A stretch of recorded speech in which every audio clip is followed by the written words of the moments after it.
ఈ కాశీక్షేత్రం ఎన్నాళ్ళ నుంచి ఉన్నది మనం రోజు చెప్పుకుంటూనే ఉన్నాం. ఎప్పుడు ఉన్నది, ఎప్పుడు ప్రారంభమైంది, ఎప్పుడు అనేటటువంటిది లేదు. ఇదిగో ఫలానా రోజున ఈ సంవత్సరంలో ఈ యుగంలో ఇట్లాగ ప్రారంభమైందని లేదు. ఎప్పటి నుంచో ఉన్నది. హరిశ్చంద్ర భూపతి ఉన్నప్పటికే ఉన్నది. అందుకే ఆయన చెప్పాడు, దేవి కష్టముల మాట ఎట్లున్ననో పుణ్యక్షేత్రం పైన కాశీక్షేత్రం మనకు వచ్చితిమి కదా అని సంతోషపడ్డాడు ఆయన. అన్ని కష్టాల్లో ఉండి భార్యాబిడ్డలను కూడా పోగొట్టుకునే స్థితిలో ఉండి కూడా కాశీకి వచ్చా మనం ఈ కష్టాలన్నీ కూడా ఇట్లా ఉంటే ఎంత పుణ్యం చేసుకున్నాం మనము అని చెప్పేసి భక్తి యోగ పదన్యాసి వారణాసి ఎంత బాగా చెప్పారండి. భక్తి యోగ పదన్యాసి వారణాసి భవదురిత శాత్రవకరాసి వారణాసి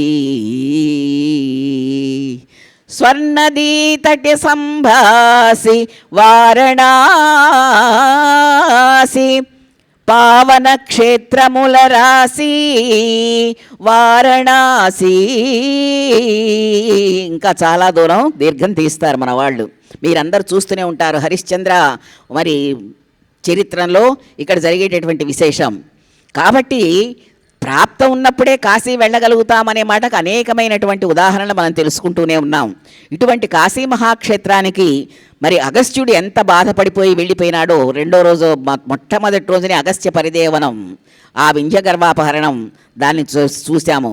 అట్లాగే రాత్రికి వస్తే గంగాదేవి యొక్క గొప్పతనం, ఆ మహాతల్లి యొక్క మహిమ, అక్కడ ఉండేటటువంటి మణికర్ణికా ఘట్టం, కాశీ ఎప్పుడు ఏర్పడింది అనేటటువంటి దానికి ఇవన్నీ కూడా ఉదాహరణలు.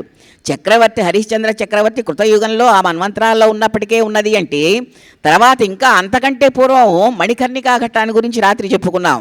మణికర్ణికా ఘట్టం గంగా ఆ విష్ణుపాదోద్భవి అయినటువంటి ఆ గంగాదేవి ప్రవహించి వచ్చి భూమండలానికి ఆ స్వామి యొక్క జటాజూటానికి వచ్చేటప్పటికే మణికర్ణిక ఉన్నది. గంగా నది భూమండలానికి వచ్చేటప్పటికే మణికర్ణిక అనేటటువంటి ఆ ఘట్టం ఉన్నది. ఆ గంగ మణికర్ణిక మీద నుండి ప్రవహించింది. కాబట్టి గంగా నదికి పూర్వమే ఇక్కడ మణికర్ణికా ఘట్టం ఉంది, కాశీక్షేత్రం ఉన్నది. అర్థమైందనుకుంటాను. మణికర్ణికా ఘట్టము గంగా నదికి యొక్క ప్రారంభానికి పూర్వమే ఉన్నది ఇక్కడ. ఆ మణికర్ణిక ఉన్నది అంటే మణికర్ణికను ఎవరు తయారు చేశారు? విశ్వక్సేనుడు అనేటటువంటి జనార్దన స్వామి తయారు చేశాడు. ఎందుకు తయారు చేశాడు?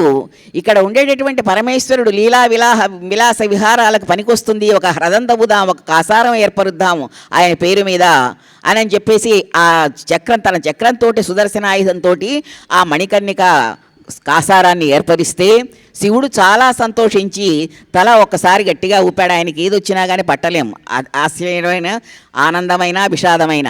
ఎందుకంటే బోళాశంకరుడు పిలిస్తే పలికేటటువంటి వాడు, వరాలు ఇచ్చేటటువంటి వాడు, ఎవరు ఏది అడిగినా కానీ ఇచ్చేటటువంటి మనస్తత్వం కలిగినటువంటి వాడు. రాక్షసులకు ఎన్ని వరాలు ఆయన తర్వాతనేనండి ఇచ్చింది. రాక్షసులకు వరాలను ఇచ్చినటువంటి వాడు మన బ్రహ్మదేవుడు తర్వాత పరమేశ్వరుడు ముందర. ముఖ్యంగా వాడు ఏమిటి, కులగోత్రములు ఏమిటి, వాడి ఆధిక్యత ఏమిటి, వాడు ఏమి కోరుకుంటున్నాడు అనేది లేకుండా ప్రతిదీ కూడా ఇచ్చేటటువంటి వాడు. వరం దదాతీతి, ఎప్పుడు కూడా వరాలను ఇచ్చేటటువంటి స్వామి. అటువంటి స్వామికి ఇష్టమైనటువంటిది కాశీక్షేత్రము. ఆ కాశీక్షేత్రాన్ని విడిచి ఒక్క క్షణం కూడా నేను ఉండనంటాడు పరమేశ్వరుడు, లోకేశ్వరుడైనటువంటి భవుడు శంకరుడు. ఇంకా ఆయన చెబుతూ ఉన్నారు, పరమేశ్వరుడే సాక్షాత్తుగా చెప్పాడు, దేవీదం సర్వగుహ్యానాం స్థానం ప్రియతరం మమ. దేవీ ఇదం గుహ్యానాం స్థానం ప్రియతరం మమ.